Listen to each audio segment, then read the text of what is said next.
हमारा स्कूल ये एक ऐसा कैद खाना था जहाँ के नियम कायदे कानून कुछ अलग होते थे।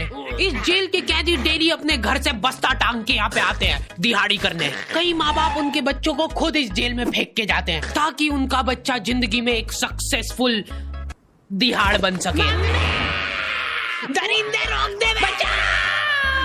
मैं अपनी दिहाड़ी करने वैन से जाता था। हमारी वैन वाले ड्राइवर का नाम था भैया जी और उसकी वैन का नाम था मैजिक, जिसका हर दूसरे दिन टायर पंचर हो जाता था। बच्चे लोग स्कूल जाके पढ़ना सीखे ना सीखे टायर पंचर बनाना जरूर सीख जाते थे। लेकिन भैया जी से मेरा अलग अटैचमेंट था।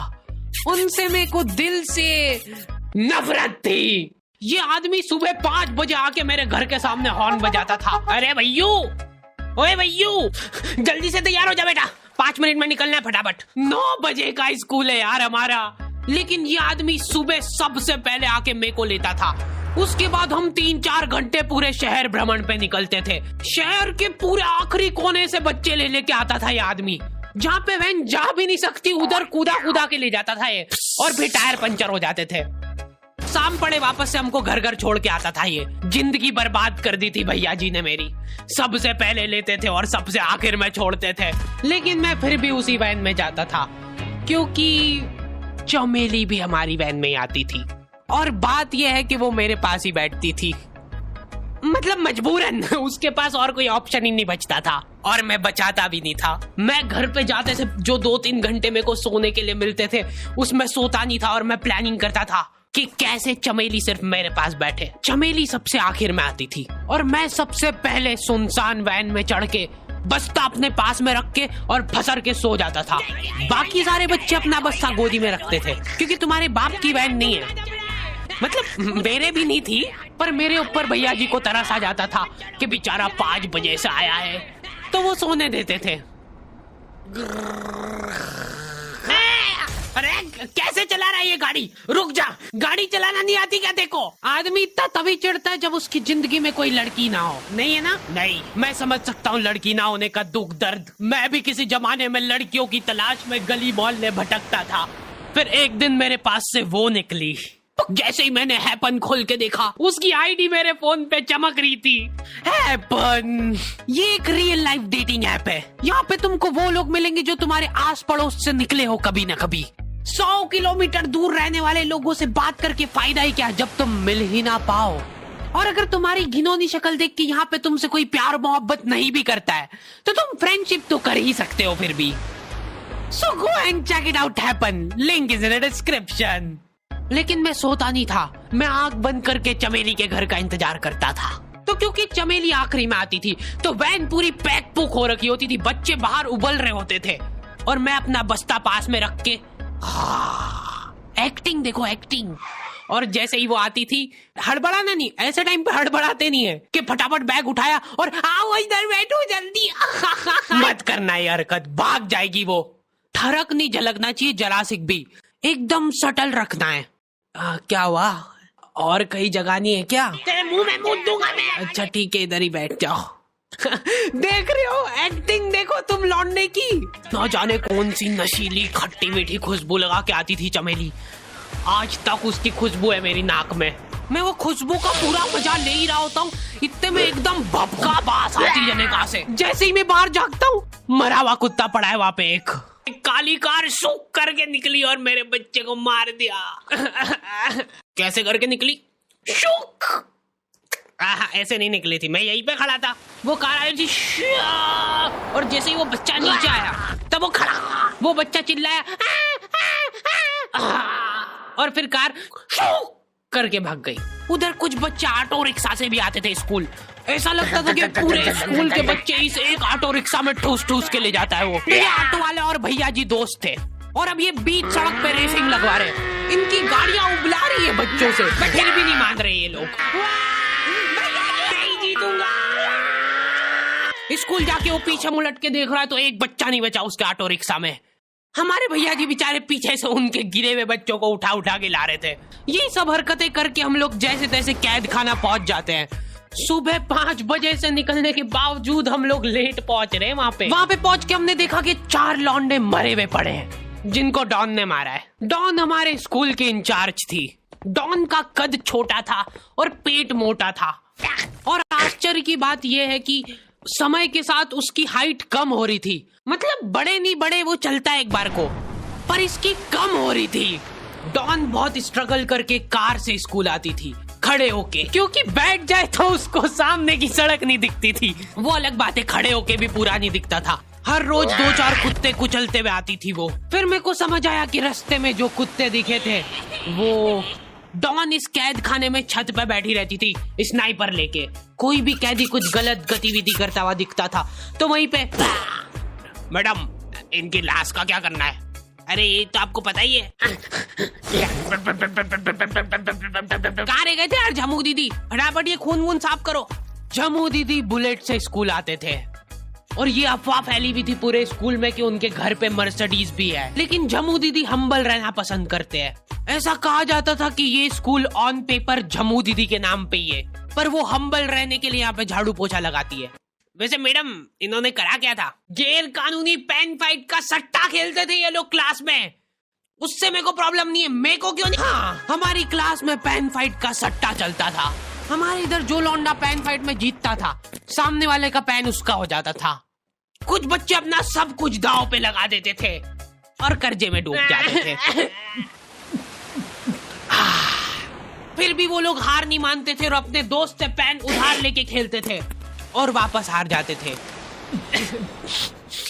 तो अब क्लास में कुछ बच्चों के पास पोटला भर के पेन पड़ा है और कुछ बच्चों के पास पेन ही नहीं है। पेन इस कैद खाने की करेंसी थी। जिसके पास जितने महंगे पेन वो उतना रईस। यहाँ पे ब्लैक में पेन इधर उधर होते थे। नॉर्मल लोगों के पास होते थे 5 रुपए वाले जीफी जेल, जो कि तुम एक पन्ने पे लिखोगे तो पीछे 10 पन्ने तक छप जाएगा। और उनसे भी गए बीते लोग होते थे जो 3 रुपए वाला यूज एंड थ्रो लेके आते थे और उससे भी उनकी अच्छी राइटिंग आ जाती थी। बहुत चिढ़ मचती थी यार मैं कौन से। और कुछ चुनिंदा रईस लोग होते थे जिनके पास होता था ट्राईमैक्स। हर बच्चे का सपना होता था कि उसके पास एक ट्राईमैक्स हो, साथ में आसपास 2-4 लड़कियां हो।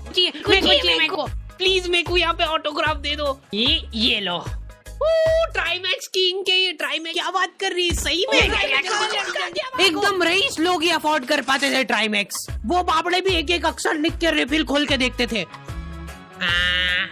खाली हो रही है तो एक बार एक रईस बच्चे का ट्राईमैक्स चोरी हो गया। पूरे स्कूल में हाहू मच गई थी।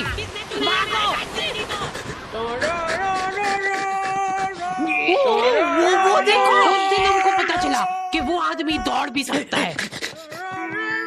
हमारे स्कूल में कुछ भी कांड हो रहा है ये आदमी सबसे पहले दौड़ के आएगा, पूरा बैग खोल चोर, और बच्चों के बैग चेक करेगा। स्कूल वालों को भी इसकी सैलरी देते वक्त सबसे ज्यादा आखरती है। सैलरी किस चीज की? इस आदमी की शक्ल देख के ऐसा लगता था कि ये स्पोर्ट्स की आड़ में वैन वालों के साथ मिलके बच्चों की स्मगलिंग करता है। इस महान आदमी का नाम था भूषण। इसने अपनी जांग पे टैटू करा रखा था, भू अलग जांग पे, सड़ अलग जांग पे। सर कल से खो खो खेलने के लिए कितनी बजे आना है? वो तो बैग चेक करा पहले तू। इन्होंने पूरे कैद खाने के कैदियों को लाइन से खड़ा कर दिया है। पेन हमारी क्लास के बच्चे का गुमा है और पूरे स्कूल में ढूंढ रहे हैं लोग। आखिरी में पता चलता है कि वो बच्चा घर पे भूल के आ गया था उसका पेन। सॉरी बेटा, एक फेट में मुंह देगा।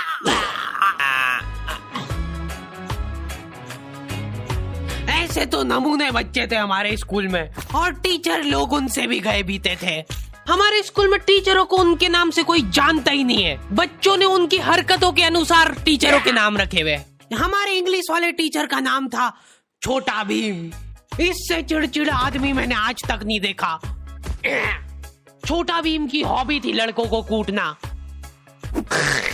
उस बेचारे की हाइट छोटी थी तो बच्चे के मुंह तक उसका हाथ ही नहीं पहुंचता था। बेचारा उचक उचक के मारता था, फिर भी कमर तक ही हाथ पहुंच पाता था उसका। एक पॉइंट पे मेरे को ऐसा लगने लग गया था कि उसको सैलरी लड़कों को कूटने की मिल रही है। कभी किसी बच्चे को बहुत ज्यादा मार दिया, घायल हो गया वो बेचारा, ये लो आपका एक्स्ट्रा बोनस। होमवर्क तुम्हारा बाप करेगा क्या? सर मेरे पापा मर गए थे। तू भी मर जा। ये लो। अरे वाह, नहीं चल रही, सांस तो नहीं चल रही है। हाँ, कंफर्म मर चुका है ये। ओह, ये लो, आपका प्रमोशन हो गया है। लड़कियों से उसका अलग अटैचमेंट था। कौन सा परफ्यूम लगा के आई हो? सर थोड़ा दूर रहो। अरे मैं कुछ कर थोड़ी ना। भोली सी सूरत और आंखों में ठरक लेके स्कूल आ जाता था ये daily. So this means that he will jump over it and then he started. ये आदमी इंग्लिश को इंग्लिश में ही ट्रांसलेट करके चल जाता था हमारी नंगी आंखों के सामने। इधर वॉशरूम में मौत का नंगा नाच मचा रखा था लॉन्डो ने। 4 लॉन्डे दिन भर वॉशरूम में जाके खड़े हैं, कुछ भी नहीं कर रहे वो लोग वहां जाके। उनको बस मन की शांति मिलती है वहां जाके।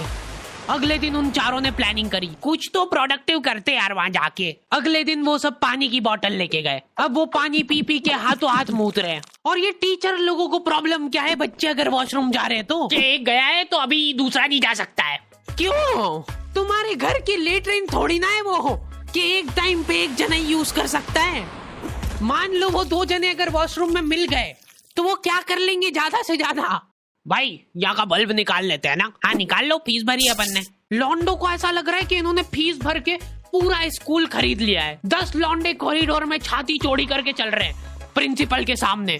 प्रिंसिपल को इग्नोर कर रहे हैं ये लोग। इनको ऐसा लग रहा है कि इन्होंने फीस भर दी है तो प्रिंसिपल इनके पैर पड़ेगी। उनमें से आधों ने फीस भरी भी नहीं है। हमारा स्कूल बिल्कुल सेफ नहीं था। हमारे वॉशरूम में चोरियां हो जाती थी यार। बल्ब चोरी करने के बाद सब लोग अंधेरे में मूत रहे एक दूसरे के जूते पे। उधर कर। उसके बाद पूरे वॉशरूम में कुछ दिख नहीं रहा है चोरी करने का। तो ये लोग हाँ नल उखाड़ के ले गए। नल कौन ले जाता है? कभी वो मछली वाले साबुन चोरी हो जाते थे, कभी ये फिनाइल की सफेद गोली को माउथ फ्रेशनर समझ के खा जाते थे। भाई इसको चबा मत, इसको चूस, ज्यादा देर तक चलेगी ऐसे। ठंडक हो रही भाई, ठंडक।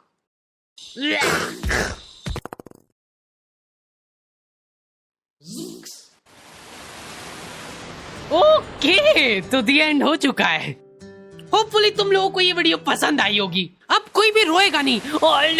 किधर गया? वो मर चुका है। लो भाई, तुमको जो चाहिए था ले आया हूँ मैं। अपने दोस्तों को ब्लैकमेल करो उनकी गंदी फोटोज दिखा के कि उनको ये वीडियो मजबूरन देखना पड़े। बाकी अगर तुमको इसका सेकंड पार्ट चाहिए तो 2.5 लाख लाइक्स कर दो फटाफट। और हैपन चेकआउट करना बिल्कुल मत भूलना, लिंक मैंने डिस्क्रिप्शन में डाल दी है। मिलते हैं नेक्स्ट वीडियो में।